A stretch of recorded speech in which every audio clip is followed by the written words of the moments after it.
If you are on Paxlovid to treat mild to moderate symptoms for COVID-19, you may have noticed a funny taste in your mouth. This is one of the side effects of this drug, and I've seen it been coined the term Paxlovid Mouth, which is currently being provided to the public under emergency use authorization here in America. And it has been described by many in different ways, such as like grapefruit juice, soap-like, metallic-like, and for me, it kind of reminds me of like vomit when you throw up and you have that funny taste. There's also a burnt taste that I kind of detect as well. It's kind of gross, right? But find out why this happens, whether you should stop taking Paxlovid, and some remedies that may help you with this funny taste for Paxlovid Mouth. If you're new to this channel, my name is Jeff, a board-certified and licensed occupational therapist practicing in America. My goal is to increase awareness about the profession of occupational therapy to help people live healthier and happier lives. If this resonates with you, consider subscribing to this channel for more. Let's get functional. This Paxlovid Mouth comes from medications, and it's actually nothing new and has actually a medical term called dysgeusia. This bad taste can come on very shortly even after taking your first set of pills, such as during the day or your daytime dose. For me, I actually tasted it overnight. My first dose was in the evening, but I didn't taste it immediately. Only when I was falling asleep, I kind of tasted something really funny in my mouth. I wondered, did I brush my teeth? So it reminds me kind of like acid reflux in the mouth when you kind of almost throw up or you stop midway and it just kind of makes its way up to your throat. Kind of gross, right? And this is very interesting because when you actually first take the set of pills, at least for me, when my tongue touched the pill, there was no real detectable bitter taste compared to other medications I've taken before that had more of a distinct and more noticeable taste. So for those of you who are actually wondering if this type of pill is difficult to swallow because of the taste, it really is not, at least for me. In terms of sizing, it's really nothing compared to the larger vitamins that I've taken before that I feel like are double the size and I need to take like one at a time in between the pills. So dysgeusia is actually a side effect for many other drugs such as antibiotics, antihistamines, and even some who are on chemotherapy. One of the reasons we may think why we detect this bitterness is, well, because of evolution. We were evolved to not eat things that tasted bitter, especially this bitter flavor, because some of the bitter substances, at least in nature, are known to be toxic to our bodies. But of course, this does not mean that Paxlovid is necessarily toxic for us.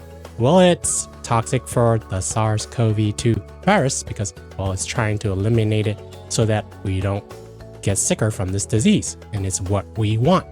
And while I personally did not taste that bitterness in the combination of pills from the pill itself, I developed this COVID Paxlovid Mouth as well from the nirmatrelvir and the ritonavir combination. And one of the reasons why they may think that we taste this bitterness in the Paxlovid combination may be due to the taste molecules from these drugs sticking to our taste buds and inside our mouth, and they're actually being resistant to things like when we brush our teeth or rinse our mouth or the foods we eat or from our saliva. So like the first night that I took the Paxlovid, I kind of did not taste anything funny right away, but it came on overnight, and it may also be due to the secretion from our saliva coming up into our throat. But thinking about it, this sticking to the mouth is actually a good thing, at least when they designed the medication in pharmacy, because of the two drugs in Paxlovid, nirmatrelvir is designed to inhibit the virus replication, and the other drug, ritonavir, is designed to actually slow down the metabolism and the breakdown of the first drug because it doesn't last very long in our bodies, and it needs the second drug to kind of up the levels and slow the metabolism so that it can work in the body longer and do its job because of how fragile it is in the body and doesn't last that long. So essentially you can think of it as nirmatrelvir is causing the dysgeusia And combined with the ritonavir, it works to extend this lasting gross Paxlovid mouth taste. So how have people been coping with it? First of all, if you are actually thinking about stopping Paxlovid because of the taste, and this is not medical advice, but I highly recommend that you consult with your doctor because of the benefits. They typically outweigh the cons and the side effects for this medication. Another problem with stopping drugs like Paxlovid or even other antibacterials is because they could be breeding more powerful variants, or the ones that don't get eliminated and even you stop it. Even if you do feel better and you have some pills left, you may be breeding some more resistant bugs basically because they aren't all killed off, so to speak. So what this would mean is it could develop antibacterial or antiviral resistance, so that the next time you personally take these types of drugs, it may not work as well or may not even work at all.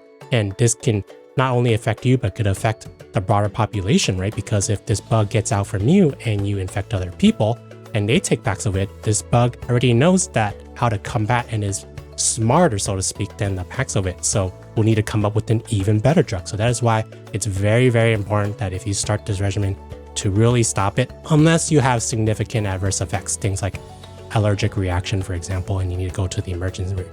In all of this, I kind of think of it, especially as an occupational therapist, how we see things in our perspective and how we frame things. So one thing I see, the side effect and the silver lining is that it reminds me to drink more water, especially in the middle of the night, to take smaller sips, because what I have found is in the middle of the night, I do get thirsty, but also because of this funny taste, I took some small sips and swished it in my mouth, and I was able to get rid of the taste and actually go right back to sleep. You don't have to drink large amounts of water because you'll have to go to the bathroom in the middle of the night, but just even small sips, having it by your nightstand will definitely help, because you probably don't want to do things like eat candy in the middle of the night, right? Another option is to drink tea, your favorite teas. But during the daytime, for example, if you want to be more aggressive, you can mask the taste because we know we can't really get rid of it while we're on this medication, but we can really mask it and distract our taste buds from it with other flavors, right? Because you want to think about the human taste, we have things like bitterness, which is primarily what's dominant with Paxlovid Mouth, but you can mask it with sweet, with sour, salty, or the newer flavor we discovered, umami, like with cup ramen, for example. So things that you can use to mask this Paxlovid Mouth are mints, cough drops, chewing gum, or other similar things. Personally, for me, I think the sweeter flavors tend to mask this bitterness quite well. Many people have found things like Red Hots or cinnamon gum to be quite effective, probably because of its very strong taste. But chewing gum, the thing with it is that the flavors don't last really long too, right? And you'll also have to repeatedly spit it out. I think one of the longest lasting gums, if you are interested in going that route, to try Eclipse gum, because it has one of the longest lasting flavors. I think about 6 minutes in the article that I read. Tiny mints were what I prefer, so tiny Altoids I think are also a good alternative to chewing gum. So I've had pretty good success with the Altoid Smalls Winter Green Mints. So I'll post a link in the description for you to order this and have it shipped to your door so you don't have to go to the grocery store, for example. And if you're not a fan of things like cinnamon or minty flavors, or if you're a diabetic or concerned about your sugar levels, you can try other healthier alternatives, right? So artificially sweetened beverages, fruits, and snacks. Sweet juices are pretty good to probably mask it, but do that in moderation, especially if you have concerns like if you're diabetic and you need to watch your sugar levels. A good snack to eat, of course, are like fruits. So things like apples. Many people have found applesauce to be quite helpful as well. If you're after savory taste, then many healthy snacks can be a good option, right? One of the recent snacks that I've upped my intake of are almonds because of the high fiber levels. So lightly salted or raw ones are good. Or if you want more flavor, the bold flavor, like I think it's a Blue Diamond brand, they make really bold flavors and those are really good. I've also recently been eating a lot of my kids' snacks, like those green snap peas, those like pea-shaped, like hard crunchy snacks. They're really good and they're actually relatively healthy. These snap peas are low in fat, low in salt, and high in fiber and high in protein, so relatively good if you want to stay away from things like potato chips. Beverages or snacks that I think likely will not work that well are carbonated beverages like LaCroix or sodas. You probably shouldn't be drinking these anyways, but I would stay away from alcohol such as beer, probably because of the bitterness and the hoppiness, or the wine, like from the tannins and other hard alcohols to increase your recovery, right? You want to give your immune system the best chance that it can and not have to process the alcohol while it's in your system. And of course, everybody's taste buds and sensitivities are different, so I highly encourage you to experiment and try different snacks and foods and healthier alternatives to mask this Paxlovid Mouth. At the end of the day, it will go away in 5 days too, right?